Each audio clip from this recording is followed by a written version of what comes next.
Our next presenter is going to be Brian Pope. He is the director of Lubee Bat Conservancy. His talk today will be bat welfare, implications for conservation, education, and awareness. Brian, go ahead and take it away. Thank you. Well, great. Well, thank you guys very much for having me. Whenever USDA approached us quite a few months ago and told us that they wanted to put together a Bat Welfare Symposium, really didn't know what to expect. And I know that there was talk about having it in Gainesville, in Orlando, but I really think that the way this turned out is fantastic, just to see how many participants are involved, how many speakers are involved, and the countries that we're reaching for this is just fantastic. So I wanted to say thank you to USDA for putting this together, and also for having me as one of the speakers, and for each and every one of you for joining us. I mean, we're all here for one reason. It's to make the lives of the bats in our care better. And I'm just excited to be here. This is a fantastic symposium over the next couple of days. So I'm really excited to be here. And again, thank you to everyone for being one of the attendees, and to USDA as well. So I'm going to be talking about bat welfare and really how that relates to conservation, education, awareness. Again, my name is Brian Pope. I'm the director here at Lubee. And very briefly, I'm just going to talk about Lubee in case there are folks out there that aren't really sure of who we are, what we do. This is very, very brief, but Lubee is a nonprofit organization dedicated to saving bats and their habitats through conservation, education, awareness, with a focus on children and community engagement. We also take adorable pictures of our baby bats.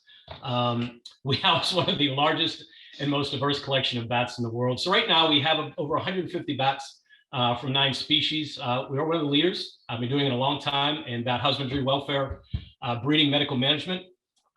We are an accredited related facility with the AZA, Association of Zoos and Aquariums. And for those folks that aren't familiar with the AZA, I'm going to be talking about AZA quite a bit. Really, they're kind of oversee the standards for zoos, those that are accredited facilities, and every 5 years we go through an accreditation process. So I believe ours is coming up next year, and AZA is looking at everything from your animal welfare, conservation research, governance, finances, medical management, and they're looking at everything. So it's the gold standard when it comes to caring for animals, and I'm very proud that Lubee has been accredited 5 times in a process. This year is our 35-year anniversary. We've been around since 1989, and we've done a lot of really great things since then. Very excited for this year. It's also our 20th annual Florida Bat Festival, which is pretty cool. And we funded conservation programs in 25 countries. And I'm going to be talking about one of those areas here towards the end of my presentation. And our purpose, we have 3 core institutional purposes: conservation, education, and animal welfare. So we connect children with nature and foster a sense of environmental stewardship. I think the next one's really important because, look, I don't know anybody's ages. I'm going to take a guess and say within 20, 30 years, everybody in this symposium is going to be retired or coming to that age. So I think it's all of our jobs to really inspire the next generation and get kids involved in this, because once we're retired, we need people to take over. And I think it's one of the things that we're really proud of what we do is we do a lot of education work, not only here, but online. We ensure that our welfare is held to the highest standards, and also that the animals here at Lubee receive the best care that we could possibly give them. So animal welfare, Webster's defines animal welfare as, I ain't gonna get into that. Everybody in the symposium should have a pretty fairly good understanding of what animal welfare is. But really, when it comes down to it, there are so many different species of bats. Each one of those has distinct needs, behaviors, everything. So, I mean, there's a lot of bat species out there. We're going to talk about that in a second. But I'm going to say this to you guys. I like to engage the audience whenever I give these presentations. Now, I know this isn't a normal Zoom call or Zoom chat where you can answer questions or really chime in. I know you guys can ask questions, but the next few slides, I'm going to go off on a little bit of a tangent, but I always do this, but just bear with me. I'll get back on track, but I'm going to show you guys a series of slides, and these are all pictures. At Lubee, we have 14 of these, and we have these face signs, and it has pictures of these bats with just a little bit of information. But the whole point of it is to, whenever our guests come out here, it's to introduce them to the diversity of bat species, because not everything is a Vesper bat, you know, a little brown bat or like a flying fox. So I'm going to put together just a few slides here just to show you guys. And these are all the photo credits are there on the side, but these are all some pretty cool pictures of some unique bats that people might not even know they exist. So that was the purpose of putting these kind of distributed throughout Lubee property. So what I'm going to ask you guys is to name the bat species, and you can talk to yourself, you could talk to your friend, you could pretend you're Michael Scott from The Office and declare whatever bat species this is. But I'm going to start with the one that's in the upper left-hand corner, and I want you guys to just take a guess on what it is. Now, the nose should be a bit of a giveaway. But anyway, take a guess. It is a Rufous horseshoe bat. The next bat over is just one of my absolute favorites. It's a beautiful bat. They're found in Southeast Asia, the island of Sulawesi. It's the masked flying fox. And the next one is one of our staff member, Tracy's favorite bat, one of my favorites too. I'll give you a hint. It is a carnivorous bat species, and one of a handful of bat species that lives in family units. So it's mom, dad, and children as well. And they're a carnivorous species. They also eat other bat species. And you know how you can always find the roost of these guys? Always a lot of bat wings underneath. Anyway, spectral bat, just a really cool one. The next one is, you can see by the nose, kind of get an idea. That is the Tome sword-nosed bat. The next one, I think it was one of the questions here, found in the US, Western US, spotted bat. And this interesting looking bat in the corner is the visored bat, which is pretty cool. So it's nice to introduce people to animals that they might not even know exist, and then to tell them, you know, everybody thinks it's a vampire bat. Well, actually, that spectral is a carnivorous bat, but they live in family units, which is pretty cool. Okay, so how many species? And here's a picture of our gorgeous Curry. We unfortunately passed away last year, but she did so much whenever it comes to bat conservation education. But how many species? About 1,420 plus and counting. Count for about 20% of all mammal species. Now, how many species in 1996? And the reason I put the year 1996, it might seem very random, is because that is the year that I started working with bats. I'm from Pennsylvania originally, and I had a job at the Pittsburgh Zoo, and I came to Lubee in 96. And I always remember how many species there were back then. It was around 920. So that means in 28 years, over 500 new species have been identified. So that doesn't mean found, it just means identified.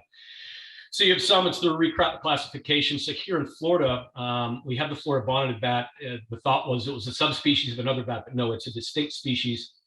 He also had some museum specimens looking at morphology, dentition, and then the discovery of some bats, the Nemomyotis 2021, and then the pied bat, which was discovered in 39. And then Dr. Deanna Reeder, who did some fantastic work, went back into Africa and found that bat again. So this one, I always like to ask people this one. And yeah, I am quizzing you guys, but it's kind of fun.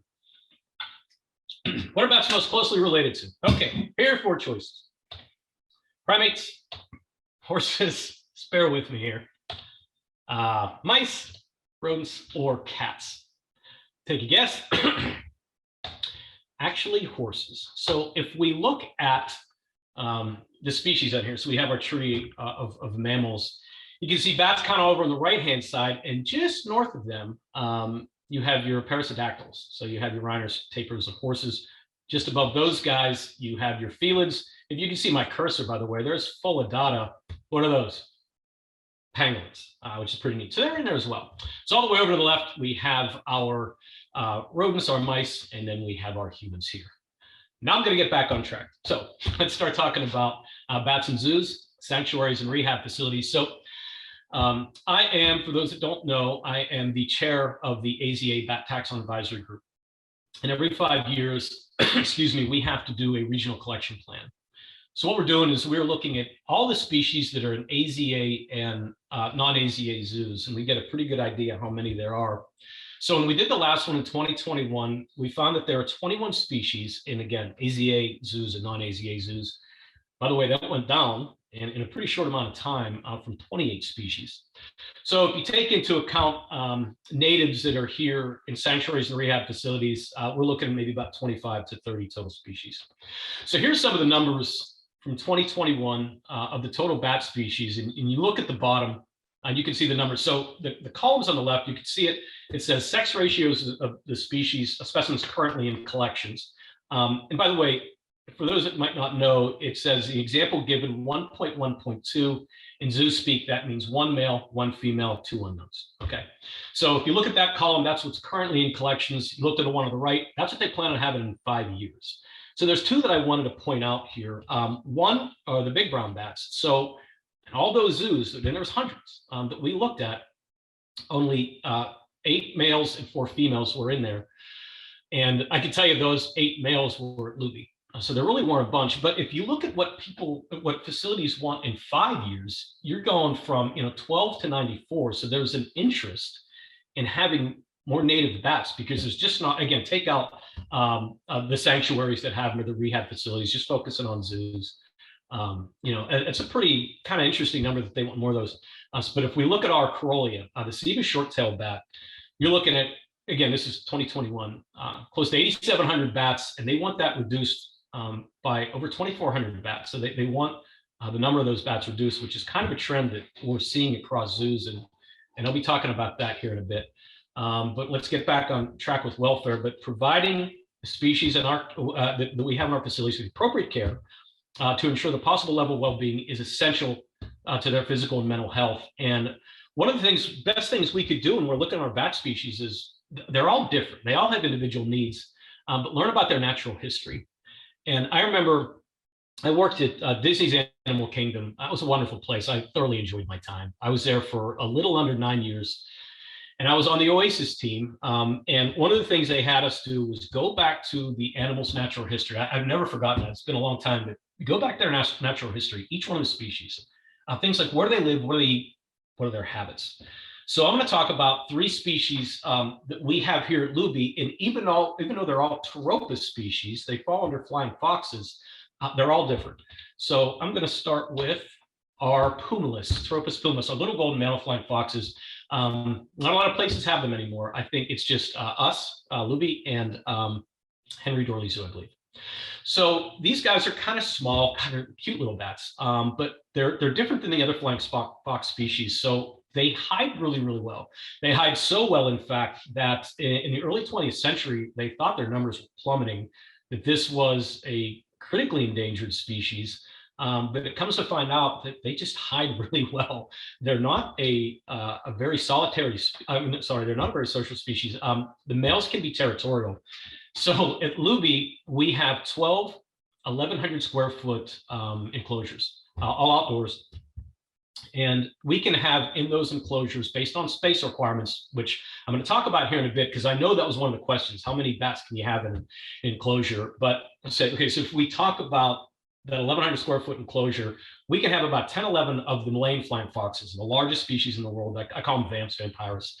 But in our enclosures with the pumas, we can only have 1 because the males are very territorial, and they're kind of social-ish. The females will have small groups, but the males really not so much. So we know some of the other species, I'm laughing over, we know with some of the other species, they are social. But these guys, the pumas, not so much. And they're also very, very quiet. They're kind of shy. But again, their needs are going to be a little bit different. Now we're talking about the Rodrigues, which I love working with these bats. We have some at Lubee. They're just fantastic. I always tell people they look like a cross between an Ewok and a teddy bear. Our vet was in the other day. We had an ICUP meeting, Dr. Jim Wellahan, who you guys will be hearing from later. And he said Pomeranian. I'm like, that's pretty good. That's a pretty good way to look at them. So we know where you have your pumas, your little gold males, that they're not very social. Maybe a few females here and there will kind of hang out. But we know that the rods definitely are. And as anybody that's worked with Rodrigues fruit bats knows, they do this really cool behavior where they'll thermoregulate. And they come from kind of the cooler montane areas of Rodrigues Island. So they'll get in these big clusters and they'll thermoregulate. So if you're going to have these bats, again, going by their natural history, they should be in larger groups. And what's funny though is we'll see them here we're in Gainesville, Florida, which is pretty hot. We'll see them thermoregulate, but they'll even do it in the warmer months. So that tells me that it's not really even so much the thermoregulation, but there's a sociality to it as well. So these guys, we know that they're social, they thermoregulate. They're very, very curious bats. I know at Disney, whenever we had, and I'll put this one down too, they are territorial. When I worked at Disney, this was 98. I actually moved with 19 of the Malayans, the vampires, and 8 rods. This is October 98. And we went down there and we were training them to go from they're building their enclosure through this big tunnel and then out into this beautiful 4,000 square foot exhibit. And a couple of things with the rods. One, they're very curious. So they were the first ones to they explored the cave and went on the exhibit, flying around. And then you got your vamps like, they kind of would tag along. But we had 8 Rodrigues fruit bats and 19 Malayan flying foxes. And the rods absolutely controlled the roost, which is pretty funny to see it. So they're social, they're kind of the tough guys of the Tropus world. But then you have my favorites. I absolutely love working with these guys. When I first came down to Lubee in '96, these are the ones that I fell in love with. So anyway, so what about these guys? Well, we know that they need space. This is the largest species of bat in the world based on wingspan. There's an Acerodon species out in the Philippines, Acerodon jubatus, which is heavier. But anyway, we know that these guys need a lot of space. It's the largest species of bat. They are territorial. Anybody that's worked with this species before knows that the males can get territorial, but we can kind of plan for that. So I saw this at Disney. We see it here at Lubee.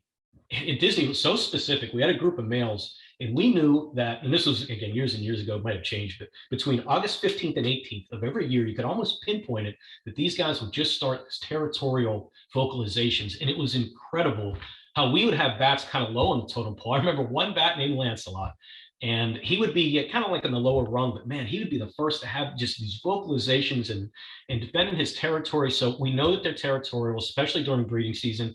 We also know that they're not overthinkers. They're not as curious as some of the rods. But maybe that's just why I like working with them so much. But the fantastic species. Of all the ones I've worked, they're my favorite. So anyway, again, it goes back to each species has specific welfare needs. So let's talk about caring for bats and welfare. So I believe it was 2019 and 2021, AZA put together this task force. It really started to look even more into animal welfare. What can AZA facilities be doing to improve our welfare? There's a couple of things that I wanted to pull from a document that put together. If you actually Google that title, you'll come to a document that's put together. But really what it came down to is we want to use our knowledge to create better lives for our animals and be able to share that knowledge, not only across AZA, but anybody that might come to our facilities or maybe even learn from other places that are out there as well. Caring for our animals, it's the foundation of everything we do. And every person that's on here, whether AZA or not, we all have the same, we're all here for the same reason, is we want to care for our bats and provide them with the best care possible. But we also want to inspire people to appreciate animals, and how we treat our animals and how we take care of them really speaks volumes. And if you want to get people to care about these animals, we need to make sure that we're providing them the proper care as well. Good welfare ensures that these guys are thriving. So if we're talking about animal welfare, let's look at the 5 welfare domains, but I want to really link that into bats. And are we asking the right questions? Are we providing them with the appropriate care? So, by the way, these are Indian flying foxes. They're just so much fun. Anyway, 5 welfare domains: mental well-being, behavior, health, nutrition, and environment. So we'll start with mental well-being. And again, going back to, there's many aspects of this. I just chose a few. I know I can go off on tangents. I'm trying to stay locked in here, but understanding the natural history. Again, are they solitary, social? Can they be held with other species? And it's not just other species of bats. Can they be held with other mammal species, birds, reptiles? I still to this day remember going back to understand natural history is really key. What about enrichment? And we're not just talking food. I know our next presenter, Annalise from Lubee, is going to be talking about that. But are we giving them olfactory enrichment, auditory, physical, things that are not just food, because they can gain weight pretty easily? And what about interactions? How do they do with interactions with the staff and with guests as well, especially if you have any kind of programs that you may have ambassador animals, ambassador animals. And what is normal for each species? So I'm going to choose these 3. So at Lubee, we do have some native bats. They became part of our collection back in 2017. And they're just wonderful to work with. But I can tell you, we have 3 species that are all found here in Florida, but each one of them is different. And, our big brown bats were very curious. They're very social. They're very outgoing. They would kind of come out, whereas our evening bats were a little shy. And we had one stay about the southeastern Myotis, and I don't know, maybe it was just her, but she was a bit of a firecracker. But each one of these, they displayed different behaviors, and we had to account for that when it comes to their care, their enrichment, that sort of thing. So how are we looking at these guys' behaviors? And can we recognize the signs of stress? So most of my time working with bats, God, for 28 years now, has really been with Tropus outside of our natives. and a couple other fruit bat species, but we know that, can we recognize the signs of stress? We know with our pteropus, especially you see our vamps and our hypos, Malayan flying fox and variable flying fox, they have this head ticking behavior and they pant a lot. But if you have ambassador animals, is it recognized in the normal collection? But also if you have ambassador animals, can your keeping staff that works with them understand their behaviors as well, and if they are under stress? And what about health? I know it's going to be impossible with colonies out there that are in the hundreds, but are we providing annual exams? So here at Lubee, we're fortunate enough that we have a wonderful vet staff at the University of Florida, and these guys do get annual exams. But if that's not possible, are we doing welfare assessments across the board? Can we look at a colony and see that they're healthy? And whenever we do have bats that pass, whether it's natural or we had to be euthanized for medical reasons, are we doing necropsies? Can we see if there's anything wrong with our collections and ensure that there's not maybe something going around that we are checking? And then species-specific health concerns. So these are some of the ones we've seen at Lubee over the years. Not really so much cardiomyopathy with our pteropus. This was back in the 90s, but we really found out that we needed to be adding more vitamin E in their diet. There are a lot of rosettas, which are Egyptian fruit bats out there in many, many facilities. And I think probably a lot of folks here understand that they are very prone to iron storage disease and hemochromatosis. So what can we do about that in their diets to make sure that we are taking a lot of that iron out and that it's not in there? And something we found out with our big brown bats is they're prone to dental disease. So we were actually had our bats would go for dental cleanings. I think it was once a year. I think it was started as every 6 months. We realized once a year is good, but they could have a lot of dental issues because they just get a lot of plaque and tartar in their teeth. And then what about pregnancies? And yes, these are some twins that were born at Lubee. I'll be talking about our twins in a little bit, but are these planned through the AZA species survival plan with the breeding and transfer plans? Do we know the genetics? Are we planning these? Are they random? And have we ever used birth control? I just talked to a facility that was using it. Pretty sure it was with Indian flying foxes. I have to look up the information, but there is birth control out there if we ever needed to. And perhaps that's the kind of information we need to be sharing across the board here. And again, going back to nutrition, for the most part, bats in general, I know that there are a lot of exceptions, receive the pretty much same diet. So if we look at insectivorous bats, we know that it's using mealworms, they're getting fed mealworms, which are gut loaded and fed with supplements. Can't stress enough to make sure your mealworms are getting a proper diet because that's going back to the bats. Fruit bats, basically relatively same, with different types of supplements, but we shouldn't be feeding them the same. So again, going back to the rosettas and the Egyptian fruit bats, we know they're prone to iron storage disease. And if you can take out as much iron, but if you're still putting vitamin C in there, that does aid in iron absorption. And here at Lubee, we've used tannins like black teas and things like that to help absorb some of that iron. We've had a lot of good luck with it. And I'm sure if anybody has questions, we'd be happy to talk about that. And one of the problems with obesity, with fruit bats in general, is obesity. How do we control it? So this is a bat laughing at me because we said we were going to put him on a weight loss plan, but it works. They may be hesitant, but if you make them work for it, there are ways to control their obesity. And let's talk about environment. So what type of bats do we have? It's their natural history. Do they live in caves? Do they live out in trees? What kind of lighting are we giving them? Is it appropriate reverse lighting? If they're outdoors and they're pteropus, that's great. If they're outdoors and outdoor enclosures and there's an Egyptian fruit bat, the rosetta, that's not so good. If they're indoors, for certain species, are we ensuring that they are getting full spectrum UVA, UVB? So if we have indoor enclosures with straw-colored fruit bats, the Eidolon, which are really, really cool species to work with, or a Pteropus species, let's ensure that since they would normally roost out in trees, that we're giving them the proper lighting. Make sure our bats have features to climb on just so they can scrape their nails down and wear them down so we don't have to grab them to be able to do it. And then cave dwelling species, and I keep talking about rosettas, but this is a pretty cool hide that folks at Lubee created years ago. It's literally just like a bucket, any kind you can get from a hardware store or whatever. And we just put mesh wire inside of it, and they really, really liked them. But if they're a cave dwelling species, let's make sure that we're giving them areas to hide, naturalistic enclosures and barriers. But let's make sure we're also giving them space to enable them to fly. Now, I'm not going to get in my head myself with, there's, I think, one of the questions for the panel this afternoon, but it was about space. So let's look at bat tag guidelines, and these guidelines have been in place for, I don't know, 20, 30 years, but they're still relevant. And what they base it off of is, excuse me, 12 bats in an enclosure that is 8 times, the wingspan, width, length, that sort of thing. So if we have 12 of the vampires, the lane flying foxes, they should get about 66.7 square feet. So if you're looking, okay, 800 divided by 12, that's where you get. So this is based on, what is their wingspan? It should be, the enclosure should be, 4 times as wide, 8 times as long. This would enable them to get the space that they need to fly.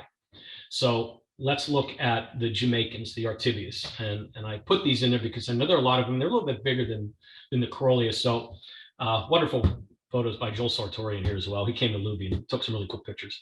So anyway, if we go back to that previous one, if we have, based on bat tag guidelines, if we have 12 bats in a 50 square foot enclosure, like 7 by 7, okay, there should be 12 bats in a 50-foot enclosure, right?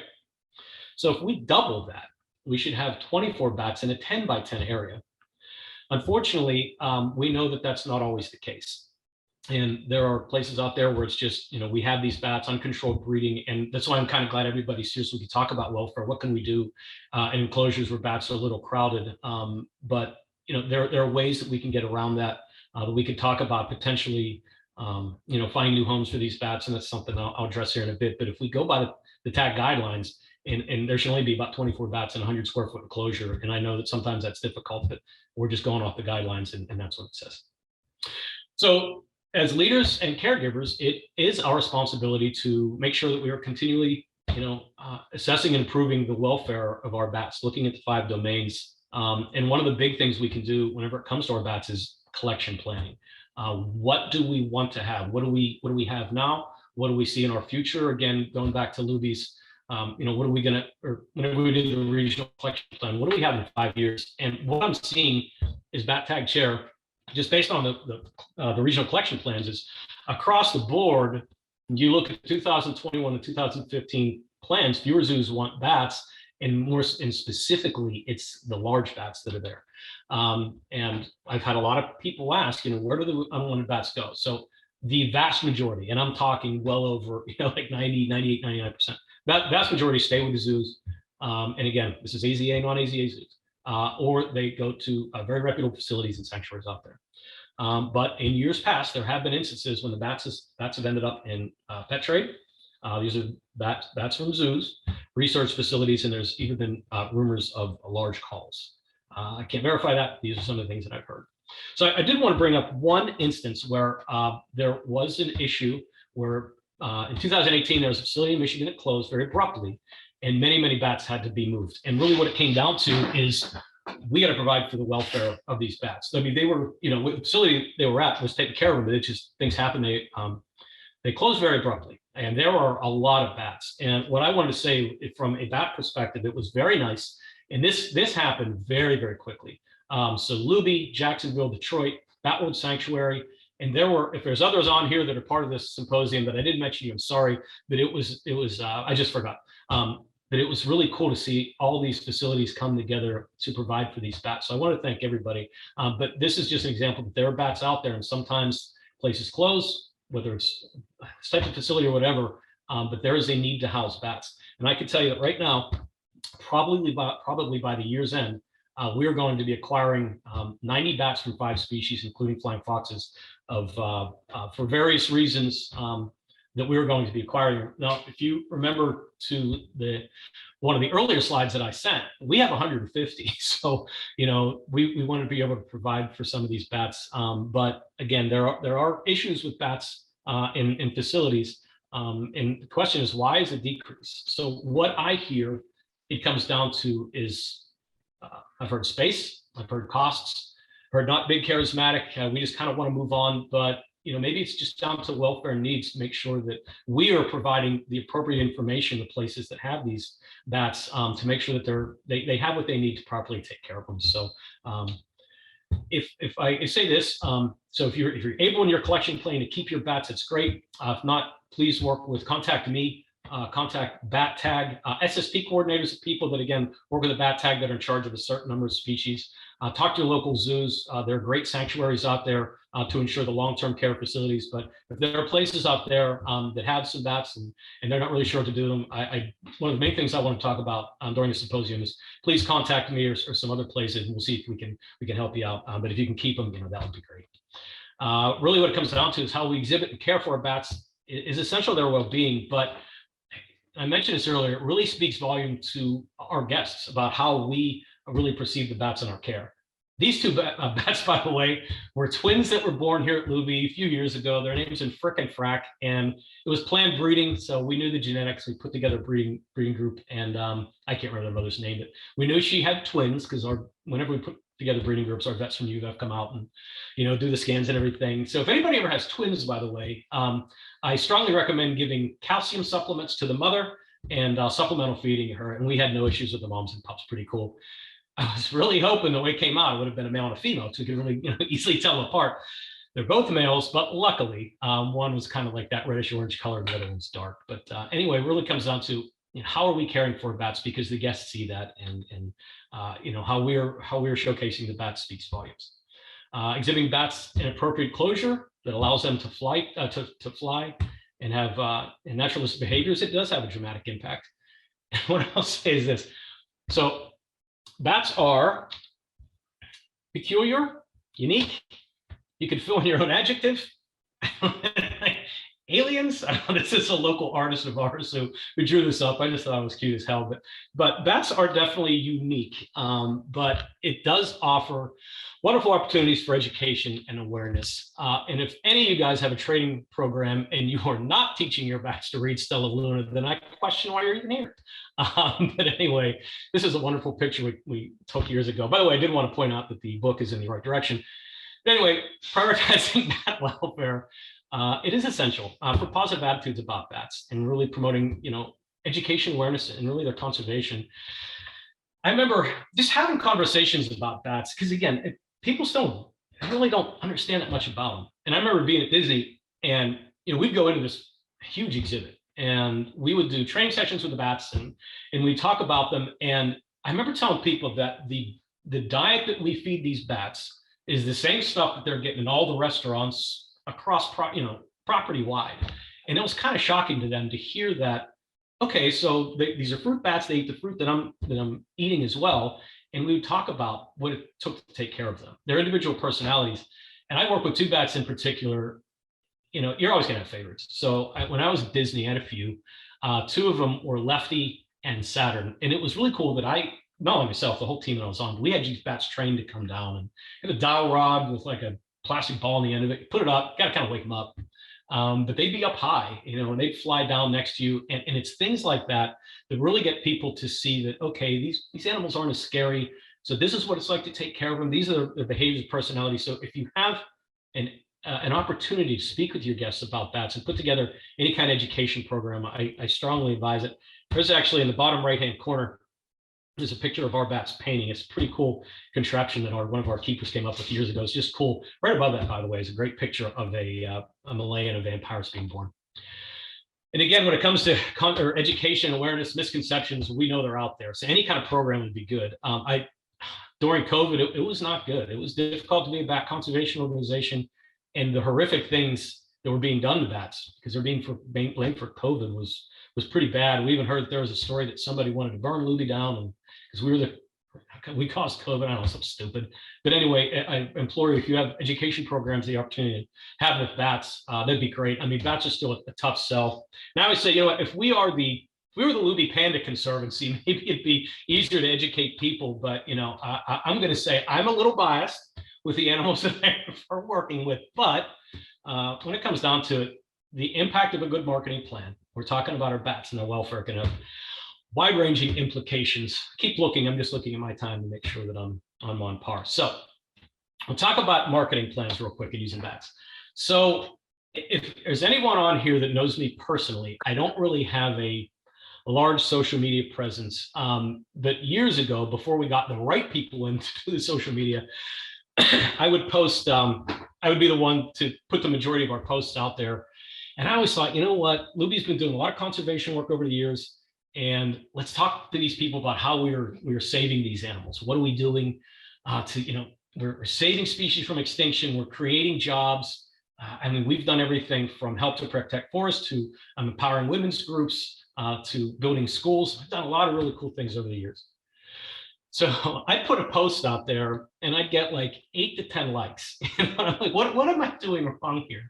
So I wanted to provide a couple of examples of, it's important to tell these stories, but what can we really do to get people's attention whenever we're doing social media posts? So this was one, we just put this out March 9th, and kudos, by the way, to U.S. Fish and Wildlife Service, FWC, Zoo Miami, who's been doing incredible work with the Florida bonneted bat.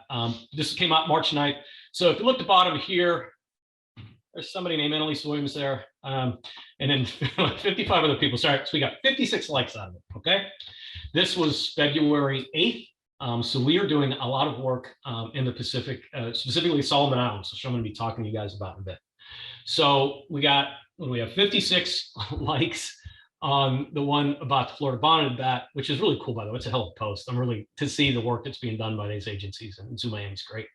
So, all right, so here we have the work that we're doing in the South Pacific with this one specific community trying to save their forests, and we're providing funding for them to go to court to fight. Anyway, so if you look at the bottom, what do we got? We got Tracy Pope and Valerie Pope. I don't know, maybe Facebook stalkers, but anyway, 95. I can't even tell. I don't have my readers on, but I don't know, I guess it's like 95 people. All right, and I think we have maybe 100, 120,000, something like that on Facebook. I don't know. This is the one years ago that really got me. So, putting up, this is a few years ago. We had a woman named Dee who was working here. She was just awesome. But she put this out there, and whenever I saw like how many likes we got, I couldn't believe it. Like, what am I doing wrong?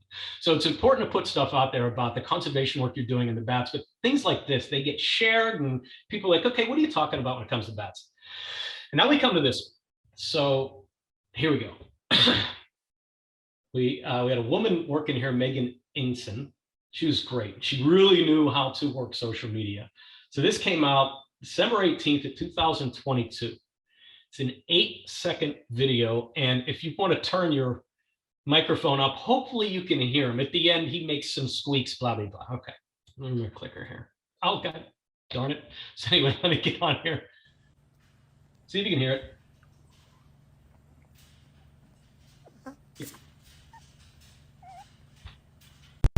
8-second TikTok video. Okay, this is what it takes. An 8-second TikTok video. You can see some of the comments on the side. Bats are living with dragons, blah, blah, blah. Okay. That has had, at this point, 347 million views, 22 million plus hearts or likes. I don't know what they are. Emojis, that many shares, comments, blah, blah, blah. As of December 23rd, it was the 21st most watched TikTok video. And it's like, if you go down from 25, it's like, I don't know, this influencer, Will Smith this, and then Lubee Bat yawn. It's incredible. But the thing is, why is that important? So we're talking about welfare. Obviously, this bat's sleeping. He's comfortable. He's, but it's important for us to talk about our conservation programs. But it's also important to put silly stuff like this out there. And why is that important? So COVID was rough. But then the past couple of years, we've had a lot of support. We've had a lot of people come out and really help us out. And it's been wonderful. So we put together a report last year. And we're talking about all the things that we've been able to do.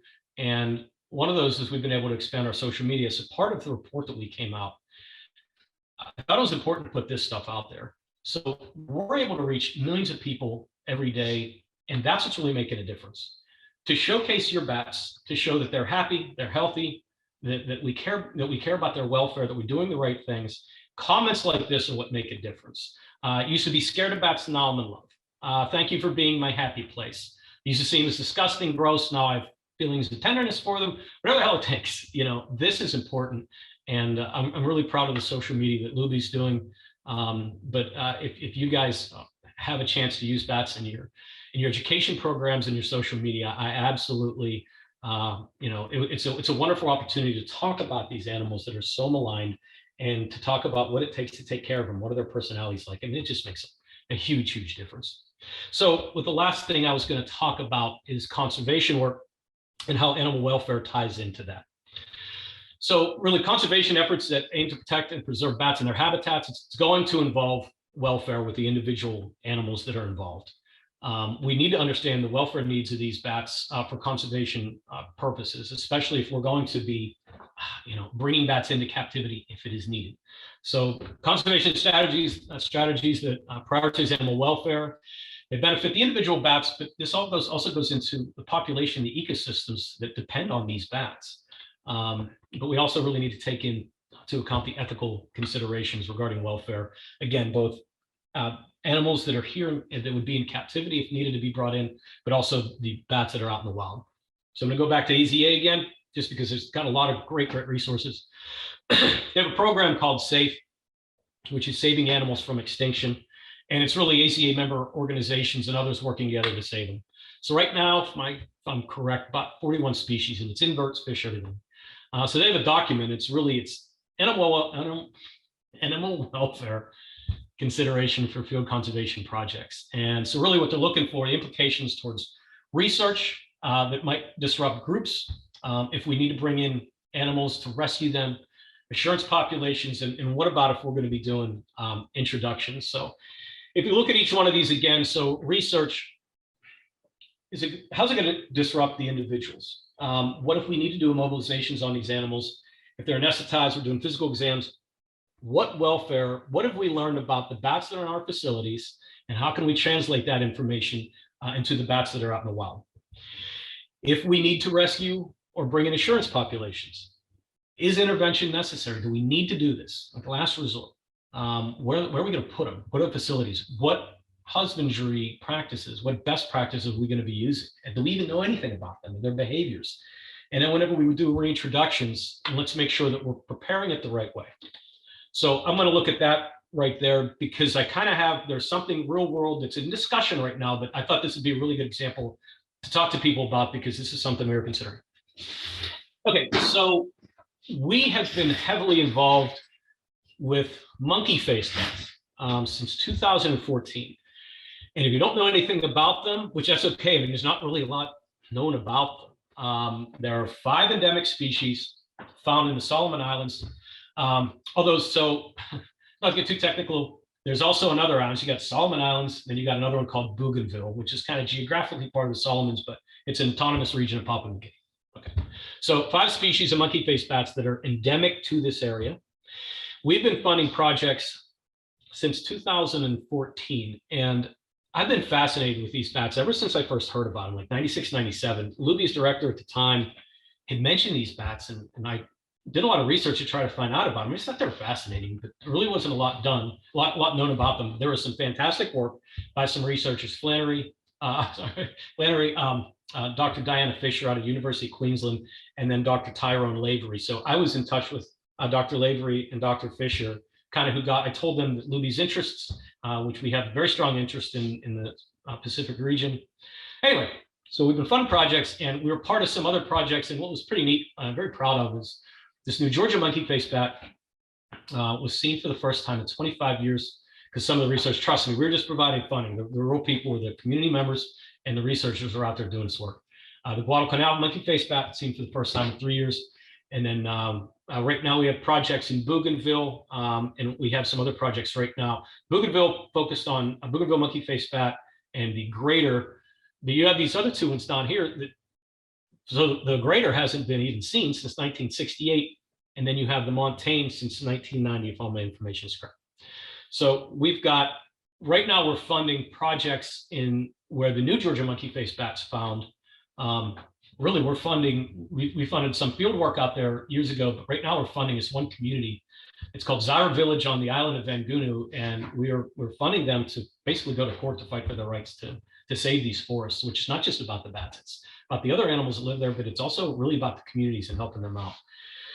But we've got projects right now in Bougainville looking for a couple of species, but let's focus right now on Guadalcanal monkey face bats. So you can see the Solomons, Guadalcanal, obviously World War II history. So discussions with Dr. Tyrone Lavery in 2019 and 2020, we had talked about, nothing's been done yet, but I thought that's a pretty good example. Focused on assurance populations of the Guadalcanal monkey face bat, because their numbers are declining. There's a risk of extinction. Every one of these bats is facing severe issues Deforestation, one, there is some hunting, but really it's deforestation. We're talking 800 meters and below. They're just deforesting the hell out of it. A lot of that timber, if not the majority of it, is all going to China. Risk of extinction is still a viable number of individuals out there. Now, I can't remember the individual I talked to, but Toledo Zoo is heavily involved on this on the island of Guadalcanal because they have a conservation breeding facility there for Santa Cruz ground doves. They've been there for quite a bit, and Toledo's done great work there. So what would funding look like? So it would be a Lubee funded project. We're pretty comfortable with that. Then COVID shot everything down like it did for everybody.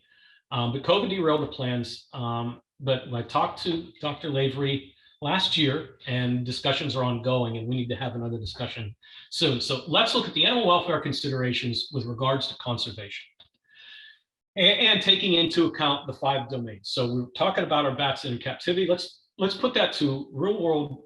What do we need to take into consideration? So is intervention necessary? Because we never want to bring these animals out from the wild. Intervention necessary? Yes. Okay.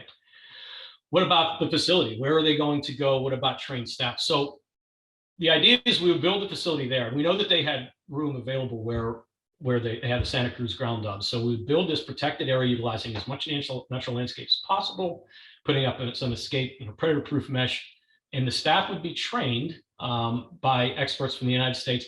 But we'd also want to talk to the people in Australia, not only work at zoos, like Tolga Bat Hospital, people that have a lot of experience with bats in those areas, and obviously the vets. So we would be, the staff would be there, facilities are there, we'd be adding to that. But what about natural history? So again, we're always going to go back to that. And again, not really a lot known. We know that they roost in lowland forests. We know they really like tree hollows. So not like, a lot of tropos, where they're just out there soaking up the sun. These guys hide a little bit. So they're in tree hollows, hanging on branches. They're kind of like the pumas, the little gold males, in a way that they're either alone or they're in small groups. Excuse me, we know they're nocturnal. What about their diet?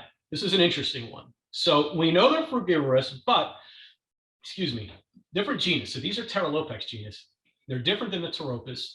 They have very unique and strong dentition, which indicates the consumption of hard fruits and possibly nuts. So what are we going to feed them? So we don't know. Again, these are just questions. What about husbandry resources? Well, BatTag has a fruit bat husbandry manual, and it's been from years ago, but it's still very, very relevant. So we could use those resources and then collaborate with our Australian counterparts. But what about behavior and monitoring system? We don't really know. So we are funding locals, which is, anybody on here knows, if you're going to have conservation work, you've got to work with local communities. So we work with the locals who have experience with these bats, know about them, learn as much as possible. And then our staff, well, I should say that staff, full of locals and maybe some folks in the zoo world to get them started, the locals would train us on the appropriate behaviors. What about breeding, pup rearing? There's one citation from 1909, that's it. But let's just assume it's similar to Pteropus, because there are Pteropus bats on the Solomons. That's seasonal, breeding during the spring months, giving birth in the fall, 3 to 5 month gestation. No, because that'd be the point, is to bring them in and to breed them, to have a viable population that we could reintroduce. Again, so we're going to reintroductions. What would be we have to look at the threats. What are the threats in the first place? Finding a suitable location. What are the predators? How is each one of the individual's animals' fitness before we put them out? Getting everything ready, releasing, monitoring. But really the main thing would be getting community support and involvement. And I will say this, IUCN does have the IUCN's reintroduction group has a very good document. It's guidelines for reintroductions. It's a fantastic document, and maybe we use that as well. So again, where this stands, we're just in the discussion phase, but these are the things that we need to look at if this is going to move further. This is something Lubee will be involved in if it does move forward. There's not really a lot of work being done in the Solomons, and I can tell you that whenever we were working with the community in Zaire, we were one of their primary areas to support. So it's nice. I'm very proud of the work that we've been able to do, not only for the past 25 years, but really the past few years in these regions where these bats are critically endangered, and the community really needs some support. So I think it's pretty cool what we're doing. So I am going to wrap up my project or my presentation. So really what it comes down to is welfare, conservation, education, awareness. Everything is connected. And we're all here because we want to promote the well-being and the welfare of our animals, come down to preserving biodiversity, and we really need to get the our guests involved. We need to get our education programs out there because we want people to care about these animals. We all care about them. We're here for one reason. And whether it's talking about the conservation work you're doing, there's some silly 8-second video, which absolutely went viral. It's important because it is getting the information out there that these bats are not to be feared, that they're important to the environment, they're animals to be respected. And as the people we're the ones putting the information out there, we need to be talking about our individual animals, how we take care of them, and that we are providing them the best welfare so that the greater population can see the good work we're doing, but really gain respect and empathy for these animals that are so often maligned. That is about it for my presentation. So if anybody has any questions, let me know. Thanks, Brian. Yes, we have a couple questions here for you. First, how would you go about getting non-releasable bats, i.e. big browns, placed in zoo facilities? That is a great question. What we have done, what Lubee's done, is we sent out emails to every rehab facility we can find in the Southeast. I think I went Georgia and Florida. So we are not a sanctuary rehab facility. There are great ones out there, but we are not. But what we did say was that if you, sorry, that was our radio. If you have these bats and they need a forever home. So this is what Lubee did as an AZA accredited facility. We're not a rehab or sanctuary. We just put a shout out. Like if you have bats that can't be released for whatever reason and they need a forever home, we'll take them in. And literally just about a week or two ago, we met a woman, pretty sure she's out of Orlando, and she basically said, hey, I just heard about you guys. It's good to know because she rehabs bats, but she can't keep all of them. So if she has bats that maybe had a wing amputated, or maybe we have a couple of evenings here that we think suffered some neurological distress. They couldn't fly, they couldn't be released. We'd be happy to take them in. And we're actually going to be getting a couple from a local vet clinic who've had these bats for a couple of years. They want to rehome them. That's how we found them. And honestly, there are just no native bats really in AZA facilities or even some of the non-AZA zoos that I looked at. So we just put a shout out to rehab facilities and sanctuaries and said, look, if these bats need a forever home, maybe they have a lot in their collection, we'll take them. And that's how we were able to find some of these bats. And some of that 90 I talked about, those are some of the bats that are coming. Okay, thank you. Next question. For bats that use echolocation for navigation, do you find they are adversely affected by certain types of enclosures?